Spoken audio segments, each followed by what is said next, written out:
하나님 말씀은 사무엘상 26장 6절부터 12절입니다. 사무엘상 26장 우리 6절부터 12절입니다.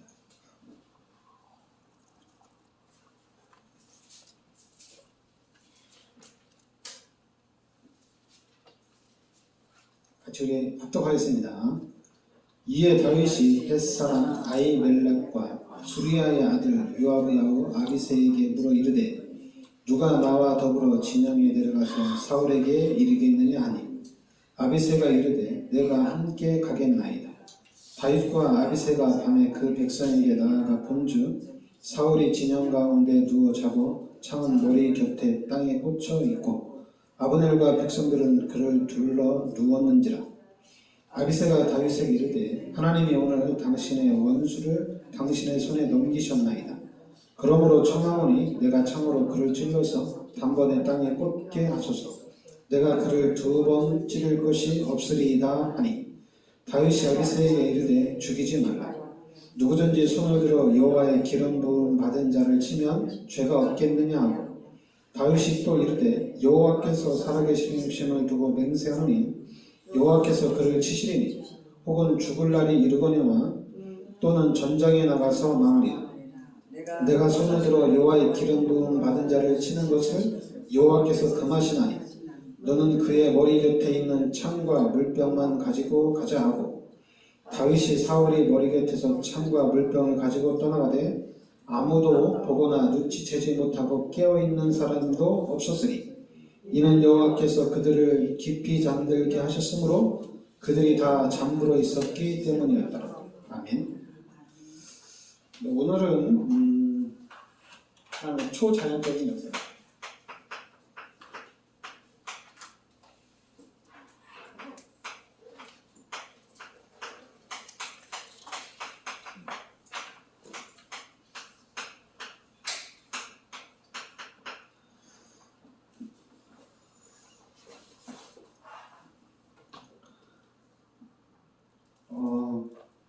오늘 말씀에 보면은 사울 왕이 또 다윗을 죽이려고 군대를 데려왔죠. 그런데 지금 다윗과 아비새가 같이 가서 사울 왕의 창과 물병을 가지고 왔어요. 그런데 중요한 거는 그 26절 하반절에 이는 여호와께서 그들을 깊이 잠들게 하셨으므로 그들이 다 잠들어 있었기 때문이었더라. 군인이 아무리 깊이 잠들어도 사람이 가는 걸 모른다는 건 말이 안 되죠. 그러니까 이거는 하나님이 그렇게 역사하신 겁니다. 그러니까 사울 왕이 잠들어 있으니까 아비새가 그냥 죽이자 이겁니다. 당신은 그렇게 죽이려고 하는데 여기서 죽이면 다 끝나는 게 아니냐, 죽이자고 하니까 다윗이 9절에 다윗이 아비새에게 이르되 죽이지 말라. 누구든지 손을 들어 여호와의 기름 부음 받은 자를 치면 죄가 없겠느냐 하고 다윗이 또 이르되 여호와께서 살아계심을 두고 맹세하노니 여호와께서 그를 치시리니 혹은 죽을 날이 이르거나 또는 전장에 나가서 망하리라. 내가 손을 들어 여호와의 기름 부음 받은 자를 치는 것을 여호와께서 금하시나니 너는 그의 머리 곁에 있는 창과 물병만 가지고 가자 하고. 그러니까 여호와의 기름 부음 받은 자를 치지 않겠다는 얘기입니다. 그러니까 여호와께서 10절에 여호와께서 그를 치시리니. 그러니까 여호와께서 기름 부음 받은 자는 여호와께서 치신다는 얘기입니다. 그러니까 사람이 여호와께서 기름 부음 받은 자를 하나님이 알아서 역사하신다는 얘기예요. 그러니까 사람이 할 필요는 없다는 얘기죠. 그러니까 여기는 이제 다윗이 하나님의 주권을 인정한 겁니다. 하나님이 세우셨으니까 하나님이 치신다는 얘기입니다. 근데 하나님이 하시는 일에 다윗은 관여하지 않겠다는 얘기입니다. 그런데 이 사울왕은 다윗을 한 11번 정도 죽이려고 했어요. 근데 그때마다 하나님이 지켜주시고, 또 오늘 말씀에 여호와께서 그들을 깊이 잠들게 하셨으므로 그들이 잠들어 있었기 때문이더라.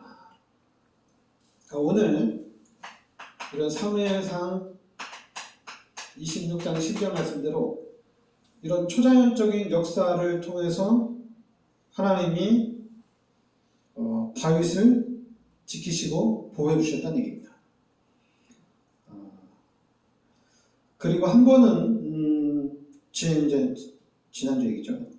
다윗이 엔게디 굴속에 숨어 있는데 사울왕이 귀가 급해서 굴속으로 들어간 거예요. 근데 그 굴에는 다윗과 함께하는 군인들이 있었거든요.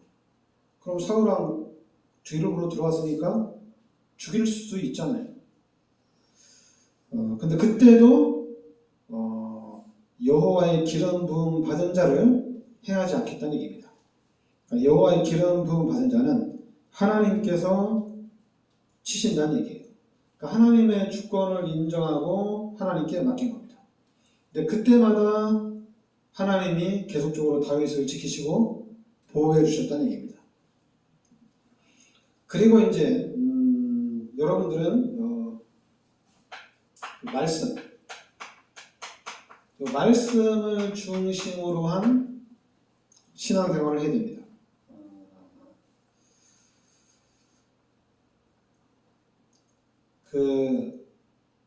제가 이제 교회는 어렸을 때부터 다녔지만은 제가 본격적으로 신앙생활 한 거는 20살 때거든요. 20살 때부터 이제 교회 중심적으로 본격적으로 신앙생활을 하는데 당연히 이제 큰 교회도 있고, 이제 큰 교회도 있고 작은 교회도 있고, 또 지금 우리 교회 한 3분의 1만 한 데서 예배를 드리다가 또 한 120명까지 또 이전하는 교회도 있었고, 그러다 보니까 이제 당연히 그 안에서 많은 것들을 보게 되죠. 많은 것들을 보게 되는데, 많은 또 역사도 이렇게 보게 됩니다. 근데 제가 이제 안산에 있을 때는 아무래도 이제 당연히 200명이 넘는 교회에 있다 보니까 거기에는 또 별의별 사람들이 다 있죠. 근데 제가 이제 대표적인 그런 사람들 봤는데 암이 치유된 사람이 있어요. 교회를 나오면서 암이 치유가 됐어요. 근데 이분이 몇 년 있다가 신천지로 왔어요. 그때는 이제 몰랐죠. 근데 이제 나중에 알고 보니까 신천지로 갔어요. 암이 치유가 됐는데. 그리고 또 한 분은 정신 문제가 약간 있었어요. 심하진 않았어요. 정신 문제가 약간 있었는데, 근데 이 사람도 치유가 됐어요. 너무 감사한 일이죠. 근데 이 사람도 신천지로 갔어요. 그래도 이제 저랑 좀 가깝게 지낸 또 장모님, 지금은 장모님인데, 이 장모님은 불치병이었어요. 그러니까 저는 그 불치병을 제가 옆에서 몇 년을 지켜봤잖아요. 그러니까 몇 년을 지켜보는데 어느 날인가 그 치유가 됐어요. 어느 날인가. 그래서 이제 왜냐면 이 사람은 불치병이니까 일도 못할 거 아니에요. 일도 못하는데, 근데 어느 날 치유가 돼서 일도 하고, 처음에는 이제 워낙 불치병이니까 이게 치유가 되더라도 또 나중에 또 문제가 생길까봐 일을 크게는 못했어요. 조그맣게 하다가 괜찮으니까 이제 일을 크게 하고, 그래서 어느 정도 이제 경제적으로 안정도 가졌죠. 근데 이 장모님도 교회가, 이분은 이제 신천지를 안 갔고, 이분은 교회가 좀 문제가 오니까 다른 교회로 옮기더라고요. 다른 교회로. 다른 교회로 옮겼다가 지금은 이제 다시 이제 예전 교회를 다니는 것 같은데, 근데 이제 믿음은 없어요. 믿음은 없어요. 그래서 제가 그런 거를 그런데 장규성 목사님도 죽다 살아난 분이거든요.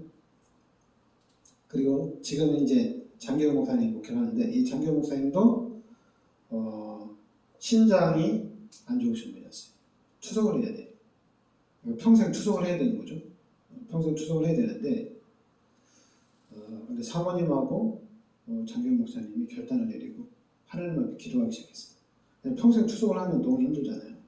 근데 하나님 앞에 결단 내리고 기도하는데 어느 날 치유가 됐어요. 그러면 하나님의 살아계심을 체험을 한 거잖아요. 그 체험하면 그럼 하나님의 은혜와 하나님의 사랑으로 감사함을 하면 되잖아요. 그리고 이제 어려움이 오거나 문제가 오면은 믿음으로 이렇게 이겨나가야 되잖아요. 근데 이분들이 사람하고 똑같아요. 기적은 체험했는데 그런 기적을 가지고 자랑은 하러 다니는데 그냥 우리하고 똑같아요. 기적을 체험했으니까 헌금을 더 많이 하고 기적을 체험했으니까 기도를 더 많이 하고 응답을 받았으니까 더 열심히 할 거 아니냐. 처음에만 그래요. 처음에만. 그런데 이게 시간이 지나니까 그냥 똑같아요. 체험을 하는 사람이나 안 하는 사람은 똑같아요. 상처받는 것도 똑같아요. 시험 드는 것도 똑같고 크게 체험을 했으니까 상처도 안 받아야 되잖아요. 상처가 오면 너무 감사한 마음으로 이겨나가야 되잖아요. 그런데 그냥 똑같아요. 하나님이 암을 치유해 줬으면 신앙생활 잘해야 되잖아요. 근데 시험 들고 목사님하고 마음에 안 든다고 다른 교회를 가고 원래 그런 일이 없어야 되잖아요. 이게 내가 하나님 나를 치유해 주셨는데 내가 시험 들면 안 되지. 내가 기도해야지. 내가 믿음으로 이겨나가야지. 이래야 되는데 시험 들고 교회로 옮겨버려요. 그래서 제가 그런 현장을 보면서 체험은 중요한 게 아니다. 그 체험은 오래 가지를 못하는 거예요. 오래 못 갑니다. 여러분 막 체험을 하면 좋을 것 같지만은 그 체험은 지속되지 않아요. 잠깐은 지속이 되는데 그 이후에는 한 1년이나 2년 지나면 그냥 똑같아요. 똑같아요. 변함이 있어요. 근데 만약에 말씀 중심으로 가고 진짜 믿음 중심으로 가는 사람들은 이제 그럼 달라요. 체험 중심으로 가는 사람은 그때는 잘하는 것 같아요. 근데 시간이 조금만 지나면 변화됩니다. 시험 주고 상처가 그냥 똑같아요. 그런데 진짜로 하나님의 말씀 중심으로 진짜 믿음 중심으로 가는 사람들은 좌로나 우로나 흔들리지 않는다는 얘기입니다. 그러니까 여러분들이 하나님의 뜻을 붙잡고 하나님의 계획을 붙잡으면 흔들리지 않는다는 얘기예요. 그러니까 다윗이 사울왕이 11번이나 죽이려고 하고 그리고 그것도 사울왕이 군사를 이끌고 와서 죽이려고 했는데 근데 그때마다 하나님이 지켜주시고 보여주시고 그때마다 하나님이 피할 길을 열어주셔서 도망다니면서 살았어요. 그러니 다윗에게 당연히 사울왕을 죽일 수 있는 오늘도 기회가 있었고 지난번에도 기회가 몇 번이나 있었어요. 근데 안 죽였어요. 왜냐하면 하나님의 주권을 인정한 거예요. 하나님이 하신다는 것을 한 거예요. 그러니까 여러분들도 이 하나님의 주권, 이 만물의 주인이 하나님이다. 이걸 인정을 해야 돼요. 그러려면은 여러분들이 진짜로 하나님의 말씀을 붙잡고 가야 돼요. 그리고 진짜 믿음으로 가야 돼요.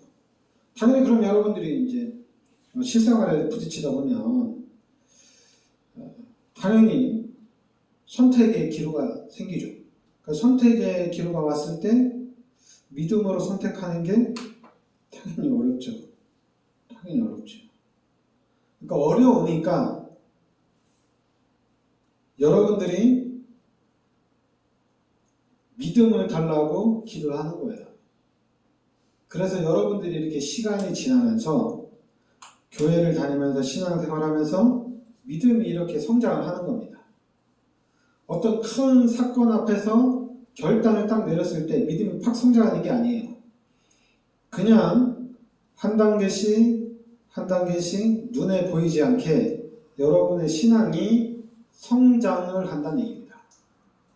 그래 성장이 됐을 때 이제 여러분에게 선택의 길이 오는 거예요. 그러니까 믿음이 성장했기 때문에 선택이 어떤 기로에 섰을 때 고민할 필요가 없는 거예요. 그냥 믿음이 성장했으니까. 그런데 이제 이 믿음이 성장 안 된 상태에서 선택을 하려고 하니까, 그래도 교회에서는 팀 사역을 집중적으로 하니까, 너 그러면 안 돼. 너 똑바로 해야 돼. 네가 똑바로 해야지 하나님의 축복을 받지. 네가 그렇게 해가지고 어떻게 하나님의 축복을 받냐. 네가 고민할 필요가 뭐 이렇고 저렇고 뭐 고민이 필요하냐. 그런 말을 듣고 결단을 하다 보니까 문제가 오는 거예요. 믿음이 성장한 사람은 본인이 감당할 수 있는 시험만 오기 때문에 당연히 감당을 하거든요. 그런데 야, 하나님이 이렇게 축복을 해주신다. 그러니까 너도 이렇게 해라. 이런 얘기를 듣고 결단을 내리면 둘 중에 하나거든요. 응답이 올 수도 있고 안 올 수도 있거든요. 그런데 응답이 와도 문제고 응답이 안 와도 문제예요. 응답이 와도 나중에 또 그런 문제가 왔을 때 그럼 또 누가 그렇게 팀사역을 해줘야 되거든요. 근데 그런 일들을 감당할 수 있는 힘이 없다는 얘기예요. 그러니까 자꾸만 교회에서는 성도들을 통해서 장로가 돼도 애기다 이런 얘기를 하는 거예요. 애기다. 교회에서 자꾸만 성도들에게 설교를 통해서 웃겨야 되는데 웃어야지 그나마 은혜를 받는 게 아니냐. 그래야지 주일날마다 교회에 올 수 있는 그런 힘이 나지 않겠냐. 웃기라는 얘기예요. 그래서 제가 당연히 믿음이 없는 사람, 불신자들은 웃기거나 뭘 보여줘야지 오겠죠. 근데 우리는 그게 아니잖아요. 우리는 웃길 필요가 없잖아요. 왜냐하면 예수를 믿고 예수님이 나의 모든 죄를 사해 주셨기 때문에 내가 교회를 가는 거니까 교회 가서 또 내가 기쁨을 얻고 교회 가서 또 내가 뭔 이득을 취할, 이미 모든 이익을 취했잖아요. 그러니까 여러분들이 제가 이 그림을 계속 그리는 이유는 뭐냐면은 이 죄로 인해서 하나님이 떠나면서 문제가 생긴 거거든요. 근데 하나님은 예수 그리스도를 이 땅에 보내셔서 모든 죄 문제를 다 끝내신 거예요. 그리고 이제는 하나님의 자녀로 인쳐주신 거예요. 그러니까 다 끝난 거예요. 뭐 예수 믿는데 왜 그러냐, 예수 믿는데 왜 축복이 없냐, 예수 믿는데 왜 응답이 없냐, 예수를 믿고 교회를 열심히 다니는데 내 인생이 왜 이러냐, 그게 아니에요. 여러분들은 죄인인데 하나님이 예수님을 이 땅에 보내셔서 모든 죄를 십자가에서 대속해 주셨다는 얘기입니다. 그래서 이 예수를 믿고 여러분들은 구원받았다는 얘기예요. 그리고 이제 하나님이 함께하는 축복이 다시 회복이 된 거예요. 그러니까 여러분의 신앙생활은 이제 하나님이 함께하는 삶입니다. 당연히 하나님 눈에 안 보여요. 안 보이는데 여러분들에게 하나님이 함께 하신다는 얘기입니다. 그러니까 우리 기독교인들은 임마누엘만 확실히 알고 임마누엘만 누리면 돼요. 교회가 진짜 교회다운 교회가 되면 돼요. 근데 지금까지 이게 잘 안 되는 거예요. 자꾸만 이 마귀가 만들어 놓은 종교, 이것만 딱 남아있어요. 그러니까 이 교회가 변화가 안 돼요. 성도들도 헷갈리는 거예요. 여러분 헷갈리지 마세요. 여러분들은 예수를 믿어야지 구원받습니다. 예수 믿지 않으면 구원 절대 없습니다. 예수를 믿어야 돼요. 예수를 믿고 구원 받았는데 구원받고 나서 말씀을 듣다 보니까 다 죄인이야. 모든 사람이 다 죄인이야. 그런데 예수님이 이 땅에 오셔서 나의 모든 죄, 모든 사람의 죄를 십자가에서 대속해 주셨다는 얘기예요. 그래서 우리는 예수를 믿고 이제는 죄인이 아니에요. 여러분들은 의인이야. 예수를 믿고 의롭게 된 거예요. 그럼 예수를 믿지 않는 사람들은 모든 사람이 다 죄인이고 마귀의 종로로 타면서 살아가야 돼요. 하나님과 함께 살아야 하는데 하나님 떠난 삶을 살아가야 돼요. 얼마나 힘들고 고통이잖아요. 창조 원리대로 물고기는 물에서 살아야 되잖아요. 아무 문제 없습니다. 우리 인간은 하나님과 함께 살면 돼요. 그러니까 여러분들이 속지 않으면 돼요. 이 세상적인 것, 육신적인 것으로 당연히 여러분들이 각인이 돼 있어요. 각인이 돼 있어도 여러분들은 이 그림을 통해서 원래 인간은 하나님의 축복을 누리면서 살도록 창조가 됐는데 우리 인간이 죄를 지으면서 하나님이 떠나면서 문제가 시작된 거구나. 그런데 하나님이 예수님을 통해서 이제 나를 구원해 주셨구나. 그리고 이제 나는 하나님과 함께하는 사람이구나. 그래서 여러분과 제가 이제는 하나님이 함께하는 삶을 살아가야 돼요. 그래서 여러분들이 여기에 대한 증인이 돼야 돼요.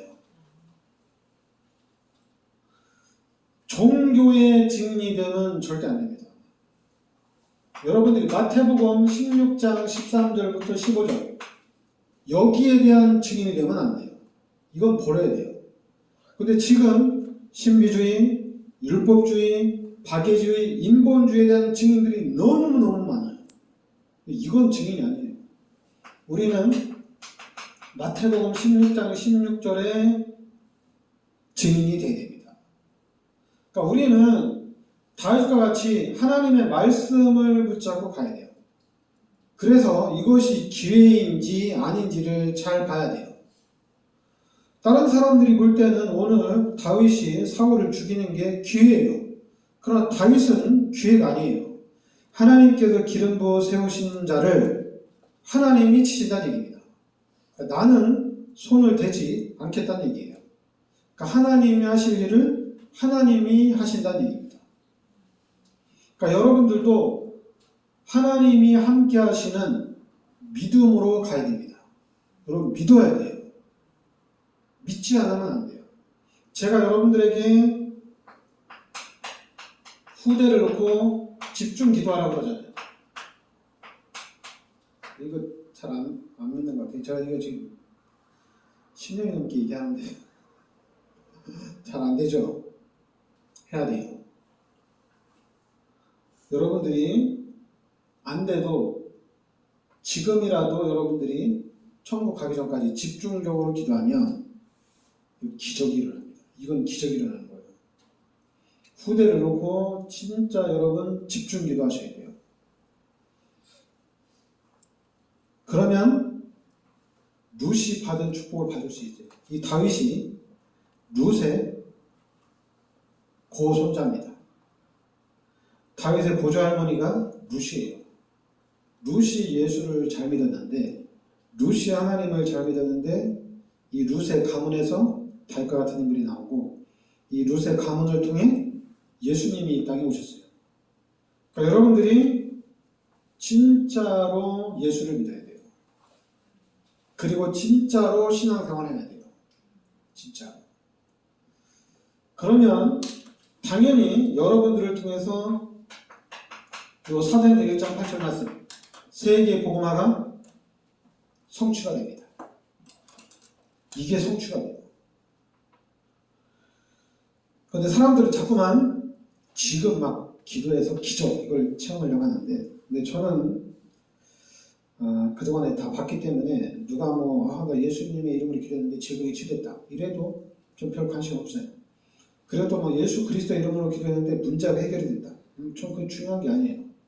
중요한 거는 진짜로 하나님의 말씀을 잡았느냐는 얘기예요. 그리고 내가 누구냐 이거. 내가 누구냐. 이게 중요한 거예요. 다른 게 중요한 게 아니에요. 여러분들이 하나님의 약속을 붙잡으면 그 약속은 반드시 성취가 됩니다. 그런데 하나님이 약속한 게 뭔지 모르면은 그 약속에 대한 축복을 누릴 수가 없는 거예요. 하나님의 뜻이지. 하나님의 계획이 무엇인지 모르면 그럼 당연히 하나님의 계획과 하나님의 뜻에 관한 축복은 받을 수가 없는 거죠. 하나님은 지금도 하나님의 계획을 성취시켜 나가고 있고 하나님은 또 말씀대로 하나님의 뜻을 성취시켜 나가는데 그걸 모르면은 당연히 놓치는 거죠. 자꾸만 우리가 초자연적인, 오늘도 이제 초자연적인 역사가 나타났지만은 너무 이런 거 기대하지 마시래요. 하나님은 분명히 초자연적으로 역사를 합니다. 근데 이게 중요한 건 아니에요. 이건 뭐냐면은 하나님은 살아계시다는 얘기입니다. 여러분 삶 속에 이런 초자연적인 역사 일어났으면 좋겠어요? 그럼 누가 여러분 죽이려고 막 달려와야 되는데? 여러분 그때 다윗처럼 고백할 수 있겠어요? 하나님께서 기름 부어 세우신 주의 종은 하나님이 치실 겁니다. 난 건드리지 않겠습니다. 이럴까 여러분? 그렇게 못하죠. 여러분 저도 그럴까? 그냥 그 자리에 다 죽일 거예요. 기회다. 이건 하나님이 주신 기회다고 다 죽일 거예요. 오히려 하나님은 초자연적으로 역사를 하는데 이런 기회는 우리한테 안 오는 게 좋은 거예요. 그렇게 중요하게. 여러분 막 차 타고 가는데 막 차가 뒤집어져서 교통사고가 나죠. 근데 하나님이 천사를 보내서 여러분을 지켜주셨어. 그게 좋은 거예요. 좋은 거 아니에요. 근데 사람들은 자꾸만 기독교인들이 그런 걸 간증하고 다니는데 그건 좋은 거 아니에요. 편안하게 사는데 어느 날 요셉과 같이 총리가 되고 어느 날 여러분의 위치가 딱 올라와 있는 거예요. 그러니까 여러분 그러니까 어떻게든 게으르면 안 돼요. 여러분들이 진짜 말씀을 붙잡고 믿음을 가지고 사시기 바랍니다. 그래서 여러분들을 통해서 세계 복음화가 이루어지고 우리 후대들이 세계 복음화하는 그런 응답과 축복을 여러분 누리시기 바랍니다. 살면서 많은 일들이 일어날 수가 있습니다. 그래도 끝까지 여러분들은 예수를 믿고 예수님을 의지하고 문제를 해결해 나가시기 바랍니다. 그러면은 여러분들이 알 거예요. 하나님이 진짜 살아계시는구나. 솔직히 여러분들이 예수를 믿고 교회를 나온다는 것 자체가 하나님이 살아계신 거예요. 하나님 여러분들을 엄청나게 사랑하시는 겁니다.